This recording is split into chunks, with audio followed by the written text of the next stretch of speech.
A very good afternoon. I'm back with the new chapter. As I told,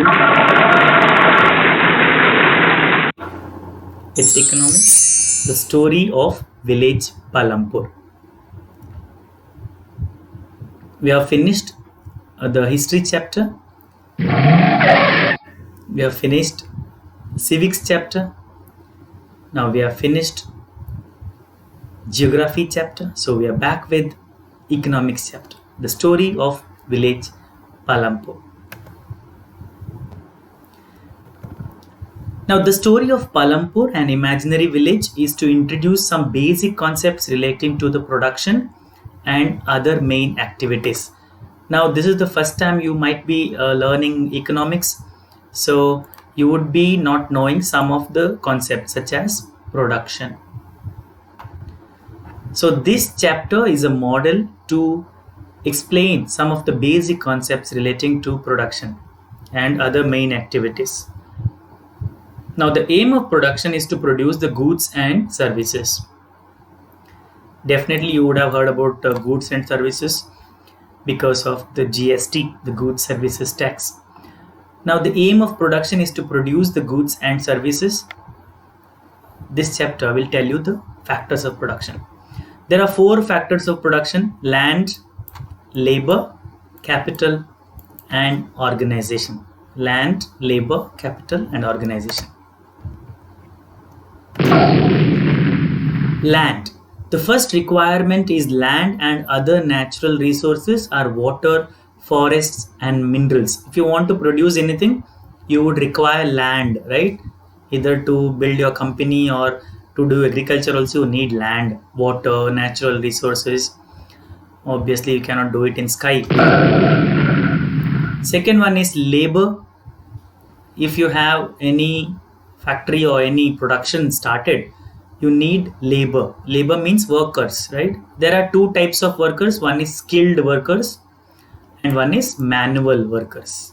Skilled workers, obviously, those who have skills. Manual workers, for small things and all, you don't need skills. For example, the people who do the D group work, such as attending a file or sweeping, they don't need such skills. But to manage a factory or a machine, you would be needing skill. Third one is capital. In that, physical capital, tools, machines, buildings are considered as fixed capital, and raw materials and money in hand are considered as working capital. In capital, there are 2 kinds.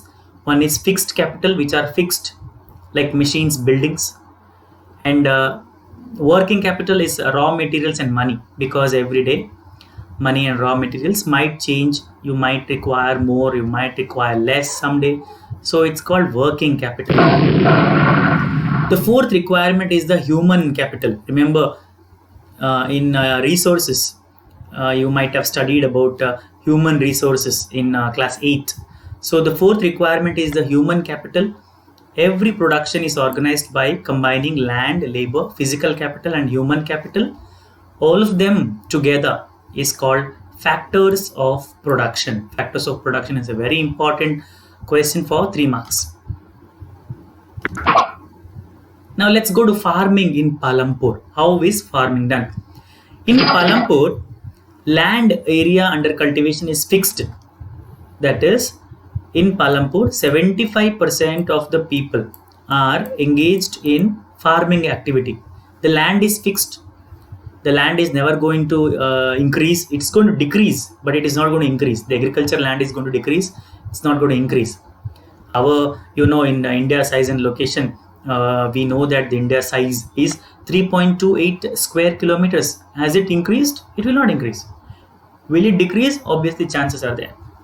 After 1960, there was no expansion of land, no further scope to increase the farm production. And what they were growing was wheat.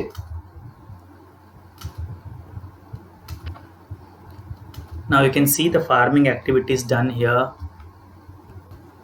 Now, this is not very new to you. You might have seen the farming activities If you have not seen, we will go to a nearby farm one day. Now, can we grow more from the same land? Now, because we cannot, no land is left idle. All the land is brought under cultivation during the rainy season. Farmers grow jowar and bajra. During October and December, they cultivate potato. You might be knowing about the cropping seasons, the Rabi season, the Kharif season, the Zaid season. So in rainy season, that is the Kharif season, they grow jowar and bajra in Palampur. And during October and December, that's the Rabi season, they cultivate potato. Yeah. In the winter season, wheat is the main crop, or winter is also known as the Rabi season. Now, wheat is the main crop because wheat gets benefited from the returning monsoon. We will study more about that in geography. You will know what is advancing monsoon, what is retreating monsoon. The surplus wheat produced will be sold in the market near a market called Raiganj. And sugarcane is also cultivated once in a year. So what are they cultivating? They are cultivating jowar and bajra in rainy season, potato in October and December. They're cultivating wheat in the winter season, and sugarcane is also cultivated. Now, how can they do throughout the year? Because there is a well developed system of irrigation. They have a very good system of irrigation water facilities, that is electric run tube wells. Electric run tube wells are there. So throughout the year they can cultivate, and they don't have any problem with water. Now, as I told you, throughout the year the system of irrigation is helping them to grow 3 crops in a year.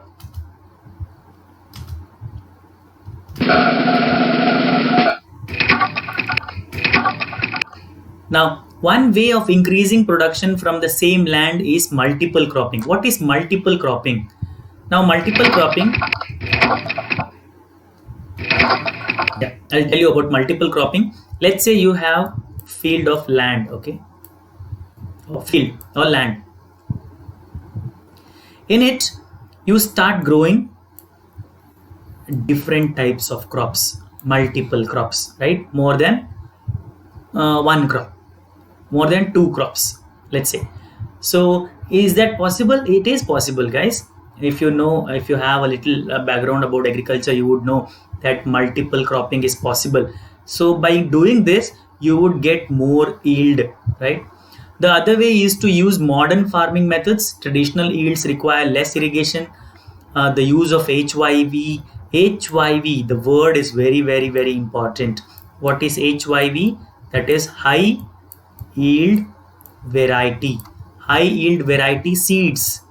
Now, you heard there are 2 differentiations here, that is traditional farming and modern farming. I'll take this separately in another video, but for now I'll just tell you. The traditional farming uses manure, modern farming uses chemical fertilizers. The traditional farming labors, maybe the family, less labors. Modern farming, more labors, labor intensive. Traditional farming, they use seeds obtained in their farming only. In modern farming, they used HYV seeds. What is HYV? High yield variety. They yield more, high yield. Here it is low yield variety seeds. In traditional, it's the normal irrigation method. Yeah. In modern, I told you, tube wells. In traditional, it's called Persian wheel, or it's a very old method of seeing. Of you might have seen in the roadside of Rajasthan and all, where the water is supplied to the field using a bucket-like structure which rotates, called Persian wheel. Farmers are using tube wells for irrigation. For machineries like tractors, threshers, modern tools are used in modern farming. Traditional farming, however, they use axe, dao, hoe, sickle. A very small amount of tools are used compared to what the modern. So the modern output will be more, the traditional output will be very less. Now look at here, yield of wheat when they were doing with the traditional, it was 1300 kgs per hectare. Now It's 3,200. Nearly it tripled, right? It tripled because of the use of modern farming methods. Now we're coming up with the quiz zone. Now the question is, what is the difference between multiple cropping and modern farming methods? What kind of farming methods do the farmer follow in your region? If you know, you can tell me. If you are from areas like Mandya, Mysuru, you would be knowing more about it. Now, will the land sustain? Now, I told you that the land is used for agriculture. The overuse of soil leads to less soil fertility, more use of groundwater is reducing the water table. Once destroyed, it is very difficult to restore them. Now, I'm very sure you might have heard about the scarcity of drinking water. That's because the water table is ever going down. Why it's going down? Because it is used for agriculture. All the farmers are using pumps to get water from the underground, and they're using it. If it is used judiciously, is fine. If it is not used judiciously, that means the water table is going down. So that creates a scarcity of water, and a lot of use of water also creates water logging. Salinity will increase, water logging will happen, and I told you the maximum use of soil will lead to soil erosion or loss of soil fertility.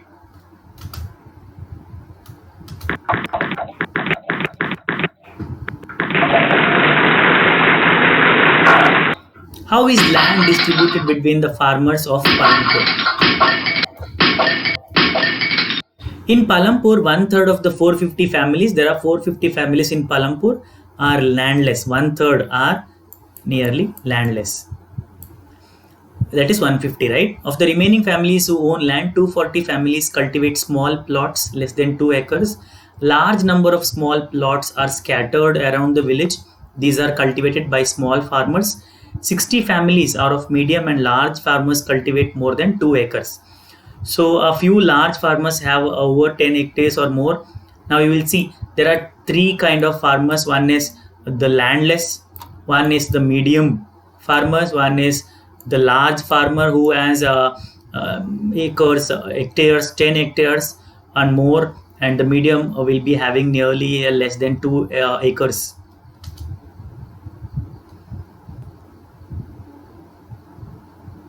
Now let's discuss why farmers cultivate small piece of land, that is piece of land. Now this is an ideal picture of a village. Yeah, this is probably an animal fair, cow fair. I'll give you another picture. Yeah, you might have seen this is very famous rural side picture, right? If you have been to the countryside, you might have sat on that also, the cart.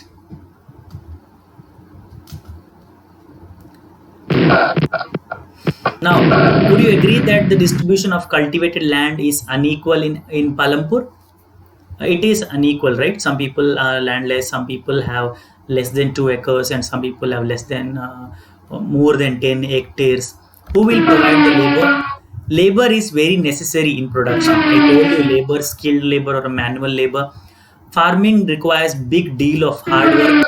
Now what happens here is small workers, small farmers work along with their families.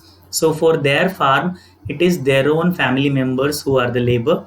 Medium and large farmers hire farm laborers to work on daily basis. They hire from somewhere else. For like say plantation of sugarcane, you need farmers. It's a very labor intensive crop. So you, if you do not have enough family members, you have to hire. Now laborers do not have a right over the crops grown. They are paid wages in cash or in kind. Wages are widely to regions. That means region wise they differ. Duration of employment is also varied.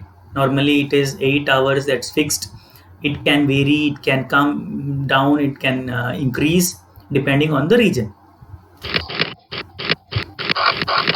The capital. Now we discussed about the land, we discussed about the labor. Now let's come to the third factors of production, that is the capital.